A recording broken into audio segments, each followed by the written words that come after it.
সময় চলে যাচ্ছে তাও বিচার হচ্ছে না। এই বিচারে সরকার থাকতে দিতেও পারবে না। বর্তমান সরকার শুধু অন্যায় অত্যাচারীদের সরকার।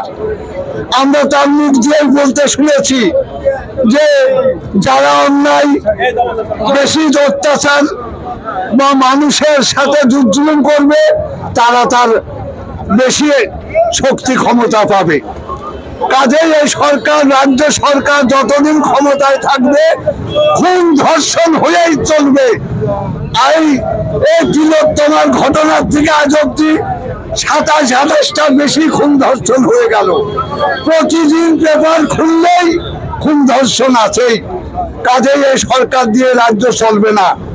এই মানুষের সুরক্ষা দিতে পারবে না, রাজ্যটাকে নষ্ট করে দেবে আর মানুষকে মদ খাইয়ে বেমদ করে দিতে চাচ্ছে। কাজেই দুর্নীতি অন্যায় যারা করবে তাদের আড়াল করতে চাচ্ছে। তোরা মদ খার মাতাল হয়ে আমাকে ভোট দিয়ে বাঁচিয়ে রাখ, আমি তোদের দিকে রাখবো।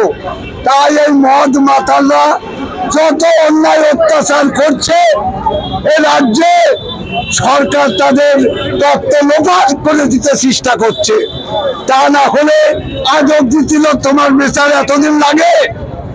বিদেশে আমরা দেখেছি, ইরানে যান, আজকের ঘটনায় আজকেই হয় ফায়ার স্কোয়াড নয় পাথর ছুঁড়ে তাকে মেরে ফেলবে।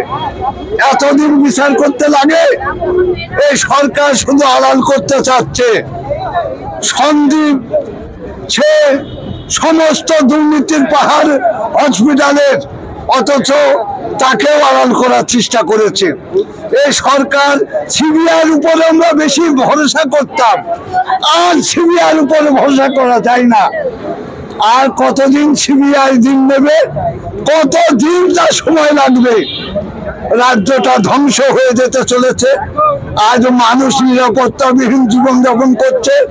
রাজ্যের সরকার একজন নারী, সে মেয়েদের দিকে কোনো লক্ষ্য নেই তার।